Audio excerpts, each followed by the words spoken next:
All right, let's get right into it.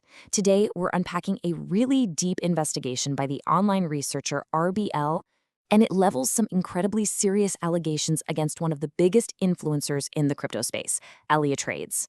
This is a story that's got it all: millions of dollars, huge promises, and a pretty loud call for some real accountability. So let's just start with a number, because this one is right at the center of the story. $11.5 million. Now, that is a staggering amount of money on its own, right? But according to the source material we're looking at, how this profit was allegedly made is even more shocking. And there it is. The source claims this massive profit was made for none other than the superstar YouTuber Mr. Beast, all from an initial investment of just $100,000.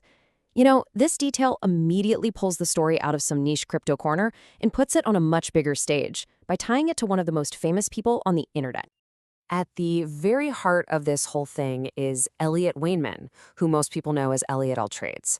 Now, the author of this investigation, RBL, does not mince words at all. They open with this incredibly direct and powerful accusation. This quote really sets the tone for everything we're about to unpack. So you can't just make a claim that bold without backing it up, right? Well, the source starts to build its case by laying out what it describes as a very clear and distinct pattern, a pattern that stretches across a whole series of ventures linked to Elliotrades. The source presents this timeline here, and each project allegedly raised a ton of money. You've got Tronchat, a social media platform that supposedly never even got delivered. Then there's Superfarm, which launched without a proper roadmap.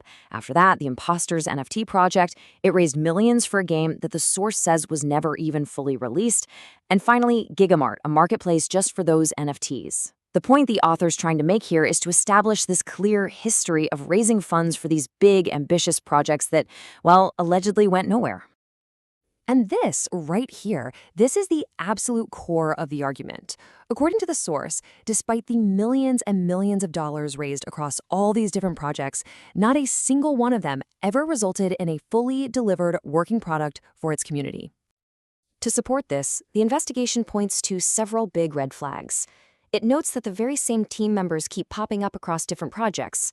There's a lack of basic crypto documents, like whitepapers or clear roadmaps. And there's the fact that the Impostors game apparently never even made it out of beta. All this stuff together forms the foundation of the author's case, an alleged pattern of behavior that's been going on for years. Okay, so from here the claims get way more specific and, honestly, a lot more serious. We're moving beyond just unfulfilled promises and into accusations of actual financial misconduct. And then, the author just drops this bombshell of a question. Isn't this a Ponzi scheme?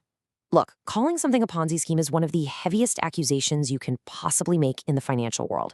So what on earth would lead the source to even use that term? Okay, before we go any further, let's just make sure we're all on the same page with the definition.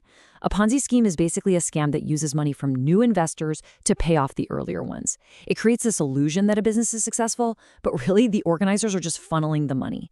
It always collapses when it can't find enough new money to keep it going. And here it is. This is the specific reason the source raises that Ponzi question. It alleges that the money raised for the Superfarm project wasn't actually used to build Superfarm. Instead, it was supposedly used to pay back investors from a previous and allegedly failed project. See how that fits? Using new money to pay off old debts? That's the classic hallmark of the definition we just talked about. The source then tries to back this up by pointing to on-chain data. Look at this chart of the SuperVerse token distribution. A jaw-dropping 92% of all the tokens are allegedly held by just the top 100 wallets. The author presents this as pretty clear evidence of a system that is massively tilted in favor of a very small group of insiders. And the list of accusations just keeps going. The source also claims that over 70 whitelist winners, these are early supporters who were promised a spot in a sale, were flat out defrauded. It points to these really complex and murky company structures, allegedly designed to hide who's actually accountable. And it highlights some suspicious timing between huge fund transfers and the launch of new projects. Finally, it even gets into the potential legal trouble for a U.S. citizen raising money through things like IDOs and NFT sales. So after this long trail of pretty heavy accusations, where does that leave us? Well, the final section of the investigation moves from just making claims to demanding some real action. Yeah, the author doesn't just post all these findings and then walk away.